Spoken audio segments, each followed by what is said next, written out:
자, 오늘 신약에 나타나는 기적 28번째 시간이고요.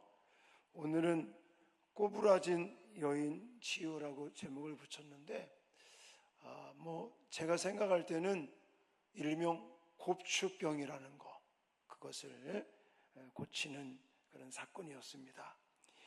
이 여인이 18년 동안 등이 고부라져서 펴지를 못했다라고 이야기를 하는데, 11절 말씀을 한번 읽어보겠습니다. 11절 시작. 18해 동안이나 귀신 들려 앓으며 꼬부라져 조금도 펴지 못하는 한 여자가 있더라. 아멘. 자, 18년 동안 이제 이 등이 허리가 굽어서 앞을 못 보고 아마 하늘도 볼 수 없지 않았을까, 이런 생각들을 갖는데, 자, 이 여인이 이렇게 된 이유를 뭐라고 설명하죠? 왜 이렇게 된 겁니까? 여기 나왔잖아요. 귀신 들려 앓므로라고 말해요. 그리고 16절도 가보시면요, 그러면 18해 동안 사탄에게 매임받은 이 아브라함의 딸이라고 말합니다. 그러니까 지금 11절과 16절 말씀을 보니까 이 여인이 우리가 보통 말하는 곱추가 됐어요. 그래서 굉장히 고통스럽게 살지 않았겠습니까? 그래서 고통 속에, 어려움 속에 살아갔던 이유가 뭐 때문이라고요? 귀신 때문에, 사탄 때문에 라고 성경은 언급하고 있습니다. 맞아요. 귀신, 이 사탄은 이렇게 많은 사람들에게 언제나 죄를 짓게 하기도 하고, 병들게도 하고, 가난하게도 하고, 서로 다투고 또 헤어지게도 만드는, 그래서 사탄 마귀는 죽이고 빼앗고 멸망시키는 자들이다, 이렇게 말할 수 있습니다. 그리고 어떤 사람들을 보면 날마다 그냥 원망하고 불평하면서 그렇게 살아가게 만들 때도 있습니다. 그러니까 오늘 본문에 등장하는 18년 동안이나 등이 꼬부라져서 펴지 못하여 고통 속에 또 어려운 가운데 살아가는 이유가 귀신의 역사, 사탄의 역사로 18년 동안 이렇게 고통당하며 살았다라는 거예요. 자, 그럼 한번 생각을 해보세요. 여러분들이 물론 사탄이나 마귀에게 사로잡혀서 이렇게 곱추가 된다든지 어떤 이런 큰 그런 것을 당하지는 않고 있을는지 모르지만, 제가 말씀드린 것처럼 사탄 마귀는 자꾸만 우리를 죄짓게 만들고 또 넘어지고 자빠지고 병들게 만들고 마음도 병들게 만들어서 그저 불평하고 원망하고 시기하고 분쟁하면서 그렇게 살아가게 만드는 특성이 있다라는 사실을 기억하시기 바랍니다. 어쩌면 여러분들이 몸이 병든 사람도 있겠죠. 또 어떤 사람은 마음이 병든 사람도 있습니다. 어찌됐든 이 사탄 마귀가 귀신의 역사에서 이런 어려움을 당하는 사람이 있을 수 있다는 거예요. 또 다 그런 거 아닙니다. 어머머, 저 집사님이 사탄한테 저렇게 매여가지고 병들었나 봐, 또 이렇게 생각하면 안 됩니다. 다 그런 게 아니라는 거예요. 욥기 말씀 같은 데 가보면 욥은 당대의 의인이라고 말합니다. 근데 욥에 보면은 정말 자녀들도 죽고 그 다음에 또 몸이 만신창이가 됩니다. 병들고 또 아내는 저주하고 욕하면서 도망가 버리고, 그러면 욥이 사탄 마귀의 물론 그런 일 때문에 되는 거지만 사실 뭐 죄가 많아서 그렇게 된 것은 아니지 않습니까? 다만 하나님께서 의인도 고난을 당할 수도 있다라는 메시지를 주는 경우도 있다는 거예요. 괜히 또 이 말씀 제가 드린다고 해서 항상 병들고 아픈 사람이 귀신에 매여서 그런 것만은 또 아니라고 노파심의 말씀을 드립니다. 제가 오늘 이 꼬부라진 여인이 치유되는 장면을 보면서 강조하는 것을 그런 부분이 아니라, 아무리 사탄 마귀가 역사하고 귀신이 또 역사하고 이러더라도 하나님은 능히 치유하실 수 있다는 사실을 꼭 믿으시기 바랍니다. 그래서 이 여인도 18년 동안 여기 보니까 귀신 들려 앓았다, 또 사탄에게 매임받았다라고 표현하고 있지만 결국은 오늘 본문에 보면 예수 그리스도의 치유를 받지 않습니까? 마찬가지로 저와 여러분들이 어떠한 어려움을 당해도 하나님께서 저와 여러분들을 치료해 주실 것을 믿으시기 바랍니다. 그렇다면 오늘 이 예수님에게 고침을 받는 치유를 받는 이 여인의 특성이 뭘까? 저는 직접적으로 언급하고 있지는 않지만 10절 말씀을 보면서 이 여인은 회당에 출입했다는 것이 굉장히 중요한 포인트다라고 생각을 합니다. 자, 방금 제가 말씀드린 것처럼 18년 동안이나 귀신 들렸고 사탄에게 매임받아서 이 여인은 너무너무 힘들고 너무너무 어려운 세월들을 보내고 있습니다. 근데 이렇게 어려운 삶을 살면서도 어디는 항상 갔다는 거예요? 회당에를 매일매일 갔다는 것이 중요한 겁니다. 이 여인은 매우 힘들고 어려운 처지에 놓여 있음에도 불구하고 그는 회당에 가는 것, 회당을 출입하는 일에는 굉장히 열심히 하지 않았을까 하는 생각이 듭니다. 그래서 10절에 보면 안식일에 한 회당에서 가르치실 때에라고 말하고, 자, 이 여인이 회당에 출입을 하고 있기 때문에 오늘 예수님을 만날 수가 있었던 것입니다. 물론 오늘 본문에 보면 이 여인의 집이 얼마나 회당에서 가까운지 먼지 이런 이야기가 나와 있지는 않습니다. 그러나 분명히 중요한 것은 무엇이냐면 이 여인은 계속해서 어디를 출입했다고요?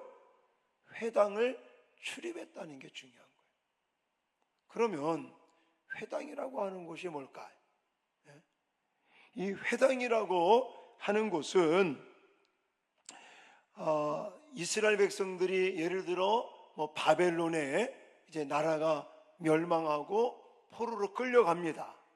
그러면 이스라엘 백성들은 예루살렘이라고 하는 성전에 모여서 하나님께 예배드리고 했단 말입니다.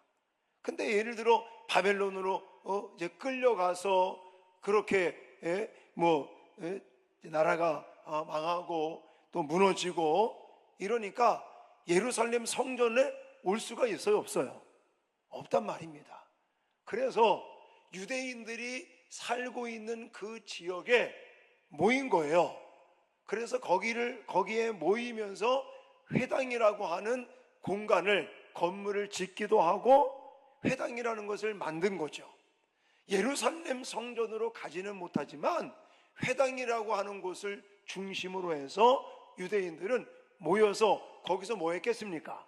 하나님 앞에 예배드리고 또 그곳에서 이제는 서로 하나님의 말씀을 가르치기도 하고 배우기도 하고 또 일상생활 속에서 필요한 것들을 서로 나누기도 하는, 그래서 결국은 이 여인이 왜 회당에 갔을까요? 물론 본문에 나와 있지는 않습니다.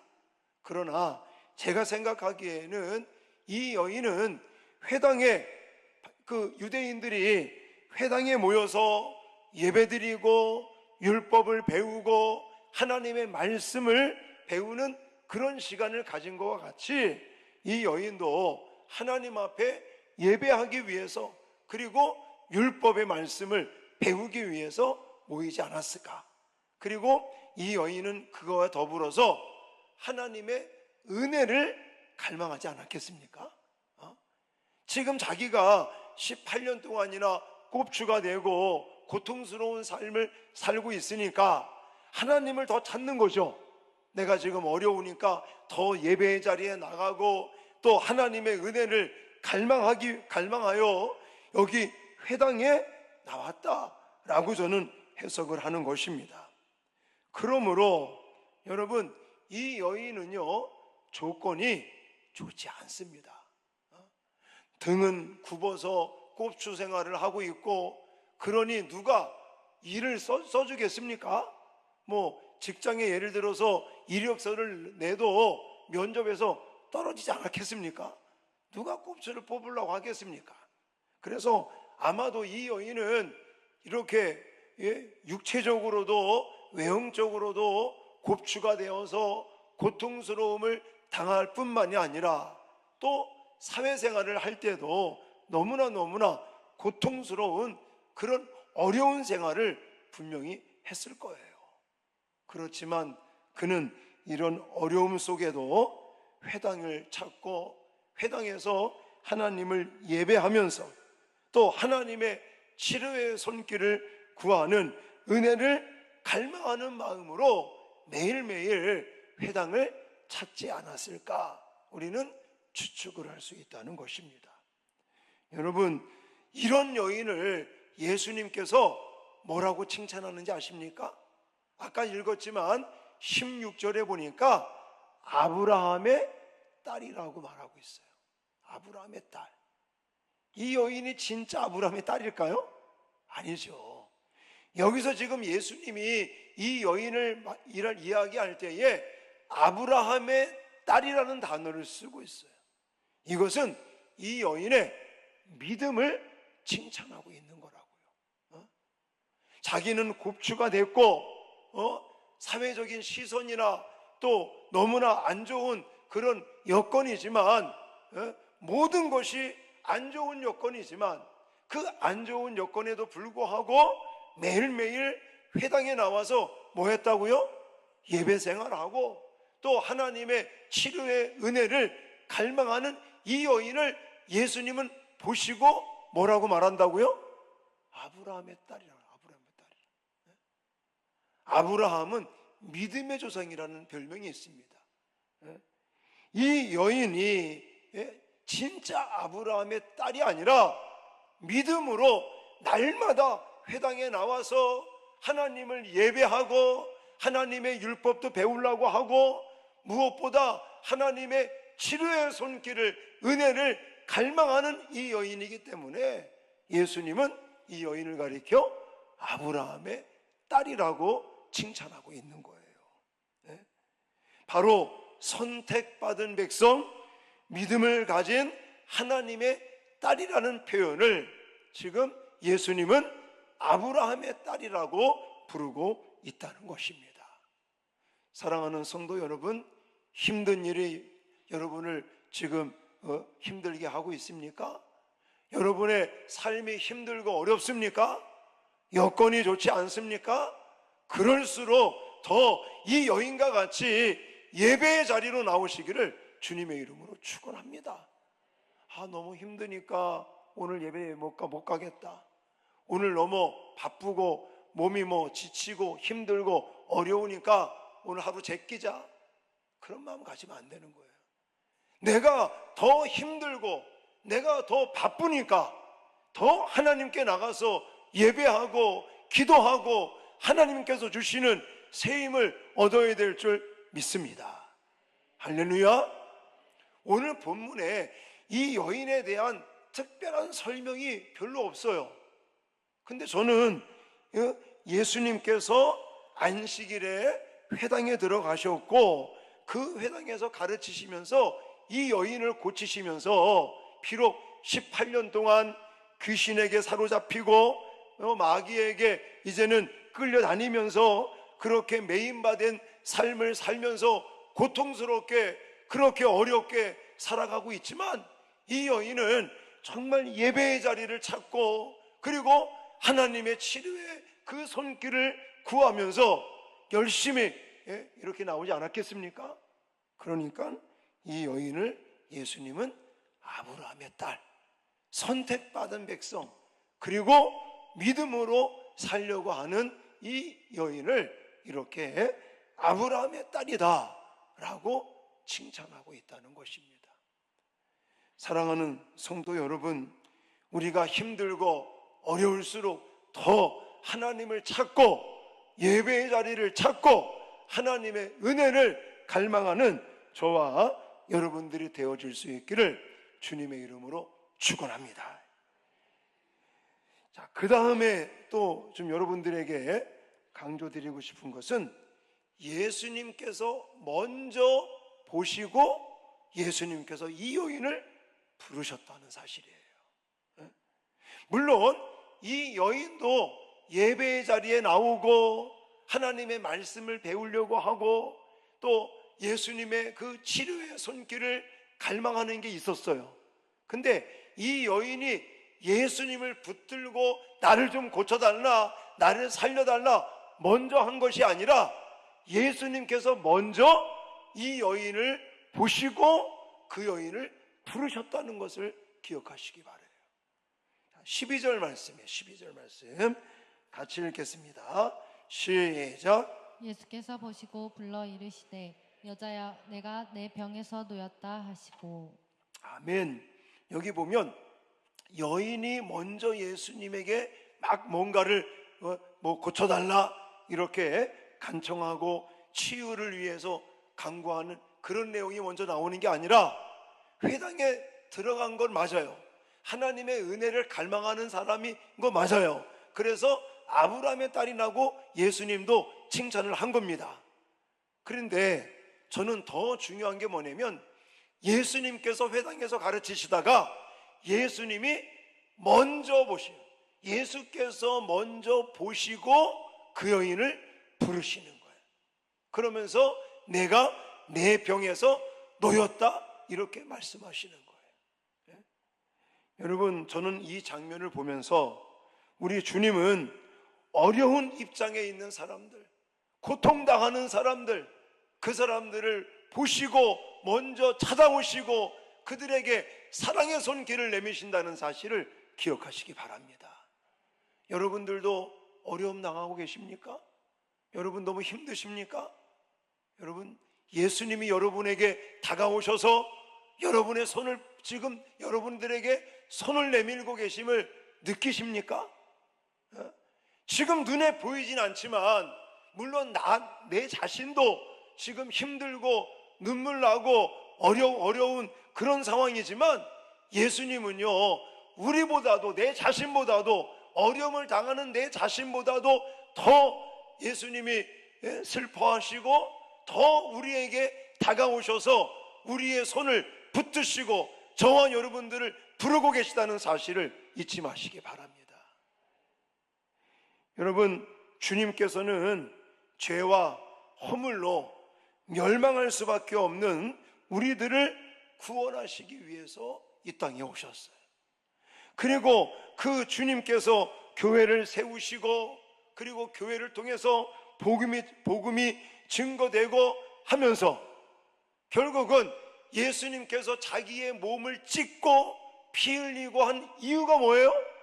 저와 여러분들을 구원시키기 위함, 저와 여러분들을 치유하기 위함인 것을 믿으시기 바랍니다. 그래서 우리의 간절함도 물론 있겠지만 저는요, 우리의 간절함보다도 예수님은 우리보다도 더 우리를 치근히 우리를 불쌍히 여기시고 우리의 이 어려움들을 고치시기 위해서 날마다 내 곁에 다가오신다는 사실들을 저와 여러분들은 기억해야 될 줄 믿습니다. 여러분, 절대 나 지금 너무너무 힘들고 외롭고 지치고 여러분 그런 마음 갖지 마십시오. 내가 힘들고 지쳐서 기도하기 힘들 때도 성령 하나님께서 우리를 위해서 중보하고 계시고 탄식함으로 간구하고 계심을 믿으시기 바랍니다. 하나님의 손길은요 변함이 없어요. 우리 인간들은요 기분이 좋을 때는 막 할렐루야 감사합니다, 하나님이 역사하셨습니다. 어려우면은 왜 하나님 이러시는 겁니까? 이렇게 따지고 막 그러잖아요. 하나님은 그러지 않으십니다. 어제나 오늘이나 또 내일이나 영원토록 동일하신 분이 하나님인 것을 믿으시기 바랍니다. 저와 여러분들을 위해서 이 땅에 친히 오셔서 십자가의 죽음으로 구원의 길, 영생의 길, 축복의 길을 열어주신 것을 믿습니다. 그 하나님이 날마다 나와 함께하고 계시고 이 여인을 보시고 그를 부르시고 그에게 그를 치료하시는 그런 말씀을 주시는 것처럼 지금도 끊임없이 저와 여러분들 가운데 하나님께서 함께 하시고 저와 여러분들을 치유하시는 하나님인 것을 믿으시기 바랍니다. 근데 오늘 본문에 보면 이 여인을 치유하실 때 어떤 방법으로 치유하셨죠? 예수님이 안수기도도 물론 하시기는 했어요. 근데 안수기도 하시기 전에 12절에 가보면 뭐라고 말하냐면 예수께서 보시고 불러 이르시되 여자여 내가 내 병에서 놓였다 하시고 말씀을 먼저 하시는 거예요. 말씀으로 선포하시고 그 다음에 13절에 안수하시니 라고 말합니다. 여자가 곧 펴고 하나님께 영광을 돌리는지라. 예수님의 치유의 방법이 뭐냐? 말씀으로. 할렐루야. 말씀으로 치유하고 있는 거예요. 물론 안수기도도 하시기는 하셨습니다. 그렇지만 지금 이 곱추인 이 등이 굽고 펴지 못하는 이 여인을 이제 고치시는 방법은 말씀으로 고치셨다. 지금도 하나님은 말씀으로 우주 만물을 창조하셨고 또 지금도 하나님께서는 말씀으로 사탄을 물리치시고 질병을 고치시고 또 문제를 해결하시고 이런 것들을 저와 여러분들에게 이 성경 66권을 통해서 저와 여러분들에게 주신 것을 믿습니다. 그러니까 우리가 날마다 말씀을 붙드는 거죠. 말씀을 붙들고 지금도 하나님은 말씀 가운데 성령으로 역사하시는 것을 믿습니다. 그리고 이거는 오늘 안식일에 대한 이야기가 나왔기 때문에 이거 좀 보너스로 말씀을 좀 드리는데요. 자, 안식일의 의미를 우리가 좀 이게 개념을 잡고 가야 됩니다. 왜냐하면 15절 이하에, 그러니까 14절부터 나오죠. 예수께서 안식일의 병을 고친 거죠. 그러니까 안식일의 병을 고쳤더니 이것을 보고 분내는 사람들이 있었죠. 회당장 같은 사람들. 이런 사람들이 안식일 날 이 여인을 고쳤다고 지금 분을 냈다. 분내요. 이런 단어가 나와요.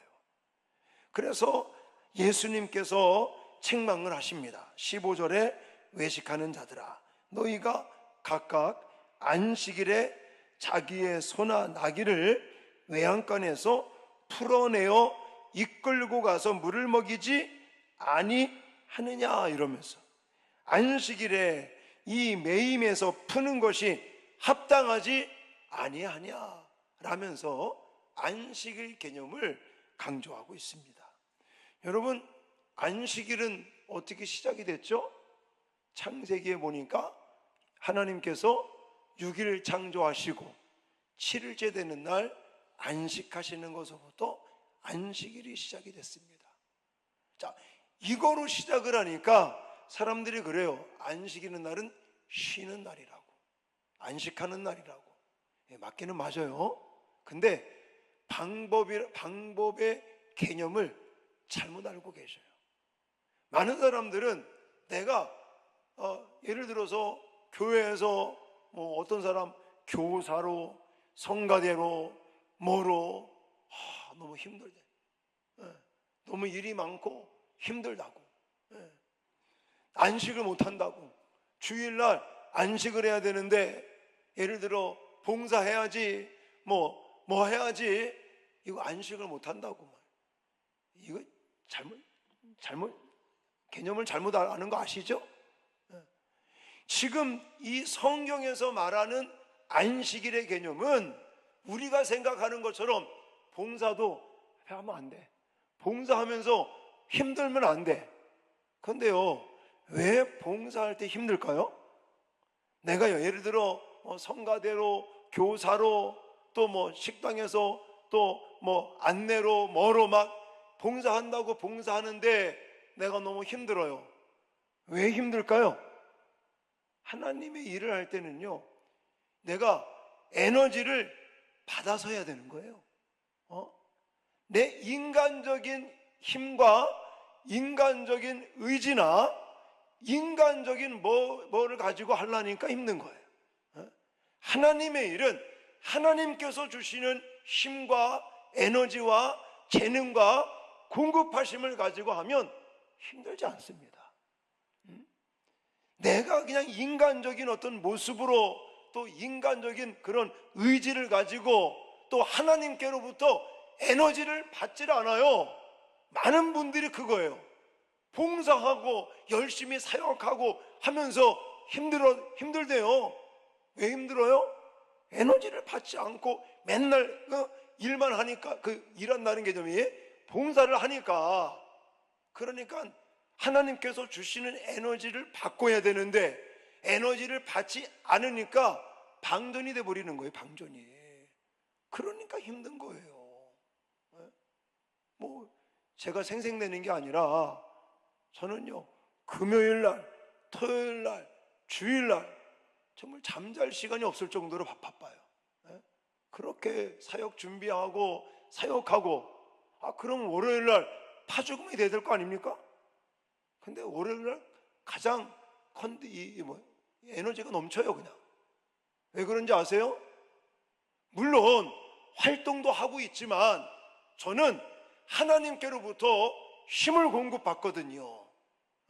물론 제가 설교 준비를 하고 예배 준비를 하고 여기서 에너지를 쏟는 것도 있지만 저는요, 더 많이 받아요. 주일날 더 많이 받아. 그래서 새벽 예배 나오시는 분들 제가 느끼겠지만 월요일날 새벽에 황원규 목사 목소리가 더 커요. 그리고 그날 에너지가 가장 넘치는 것 같아. 왜냐? 주일날 에너지를 많이 받았으니까. 보통 제가 토요일날 잠자는 시간이 3시간, 4시간을 못 자요. 주일을 준비한다고. 그런데도 월요일날 새벽까지 가장 빨리 일어나는 것 같아요. 월요일날. 요즘은 특히 또 저녁 예배 없으니까 그렇다고 일찍 자는 거 아닙니다. 그래도 월요일날 새벽에 가장 먼저 잘 깨어나고, 그리고 새벽 예배 나와서는 기도도 잘 되고 또 이 에너지도, 컨디션도 좋고. 그 이유가 어디 있냐면 주일날 물론 설교도 하고 예배를 집례하기도 하지만 저는 안식하는 거예요. 그런 영적인 활동을 통해서 하나님께서 주시는 에너지를 받는 거예요. 우리한테는 월요일병이 있으면 안 되는 거예요. 오히려 월요일날 더 에너지가 넘치고 힘이 넘쳐야 되는 거예요. 왜냐? 주일날 은혜 받았잖아요. 내가 교사로 봉사하기도 하고 또 성가대로 봉사하기도 하고 찬양단으로 봉사하기도 하지만 하나님께서 주시는 은혜와 에너지와 힘을 더 가장 많이 받는 날 아닙니까? 하루 종일 우리는 예배하면서 또 영적인 이런 일들을 하잖아요. 근데 그 반대가 돼버려요. 주일날 봉사했다고 월요일날 힘들어 죽겠대. 그거 잘못 보내고 계시는 거예요. 내가 진짜 하나님께로부터 에너지를 받고 그렇게 안식하면서 주일을 보내는 거예요. 생명을 살리는 일, 영혼을 살리는 일, 영적으로 지금 목말라 하고 배고파하는 그들을 위해서 내가 준비하고 기도하고 먹여주고 나도 먹고.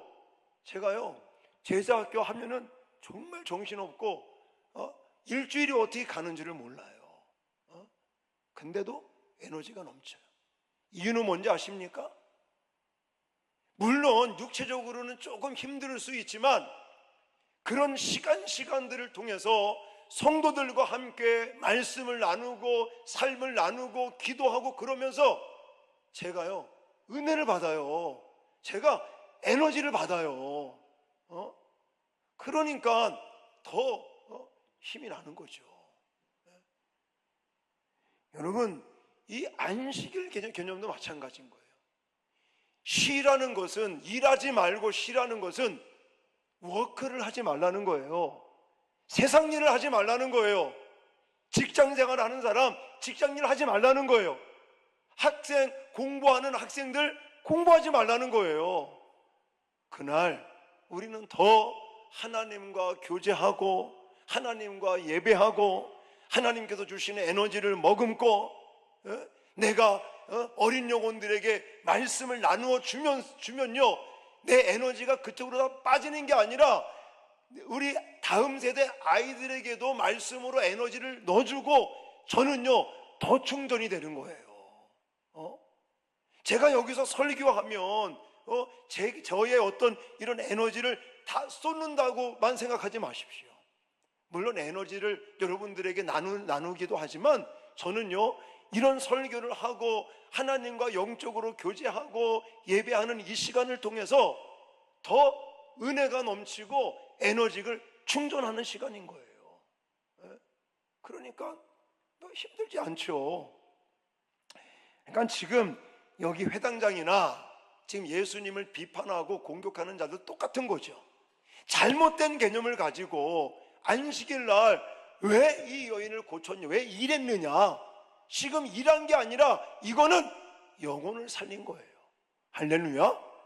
18년 동안이나 귀신에게 사로잡히고 사탄에 매인받은 이 여인에게 지금 예수님께서는 생명을 불어넣었고 참 자유를 주고 이렇게 해서 그 여인에게 에너지를 부어주고 있는 거고 그 죽어가는 영혼들 18년 동안이나 사탄 마귀에서 옥매여 매어서 살던 그 영혼을 이제는 살리는 이런 일을 한 거지 워크를 한 게 아니라고요. 근데 회당장이나 잘못된 개념을 가지고 있는 종교 지도자들은 주일 안식일 날 왜 이거 하냐 이렇게 지금 잘못 생각하고 있는 거예요. 그래서 좀 높아심에 좀 말씀을 드립니다. 여러분, 안식해야 한다고 하는 것은 단순히 아무 일도 하면 안 돼, 육체적으로 일하면 안 돼, 이런 개념이 아니라는 거 좀 기억하시고 우리는 노동을 중단해야 되는 거예요. 내가 사회생활 하면서 직장생활 또 사업하는 일, 학생들 공부하는 일, 이런 노동, 우리가 말하는 노동을 중단하고 우리는 안식일의 주인 되시는 주님과 교제하고 또 주님의 말씀을 우리가 받으며 에너지를 먹고 또 내가 받은 에너지를 가지고 다른 사람들에게 예수 생명 에너지를 나눠주면서 나 또한 또 은혜를 받고 또 하나님께로 주시는 은혜들을 받고 힘을 얻으면서 나도 살고 다른 사람도 살리고 회복시키는 날이 안식일의 개념이다라는 거예요. 이건 제가 보너스로 말씀을 드렸고 오늘 중요한 것은 18년 동안이나 귀신에게 이제 매여서 또 사로잡혀서 사탄에게 매인받아서 고통받았던 이 여인이 이렇게 고침받고 변화되는 첫 번째 키가 어디에 있었다고요? 회당을 찾았다는 거. 너무너무 힘들고 어려운 그런 여건 속에 있었지만 이 여인은 회당을 날마다 출입하면서 예배에 참여하고 그리고 하나님의 은혜, 자기를 좀 치유해 줄 것을 갈망하는 그 마음으로 꾸준하게 회당을 출입한 것이 고침받는 첫 번째 키였다라는 거예요. 그런 여인을 예수님이 먼저 보시고 부르시고 그리고 말씀을 선포하시고 안수기도 하시면서 고치시는 이런 역사가 나타났다는 사실입니다. 그러므로 저와 여러분들도 아무리 힘들고 바쁠지라도 우리가 예배하는 자리, 하나님과 교제하고 또 하나님께 우리가 은혜를 갈망하는 그런 마음과 그런 모습들이 더 많아질 수 있기를 주님의 이름으로 축원합니다. 그리고 내가 지금 힘들고 어렵고 외롭다고 지쳐하지 마세요. 결코 우리는 혼자가 아닙니다. 우리는 예수 그리스도께서 우리와 함께 하시고 그리고 내가 내밀지 않아도 예수님이 먼저 우리의 손을 붙드시고 우리를 만지시고 말씀하시고 고치실 것을 믿으시기 바랍니다. 오늘도 그런 하나님의 손길을 생각하시면서 고단한 인생길 함께 찬양 부르시고 기도하는 시간 갖겠습니다.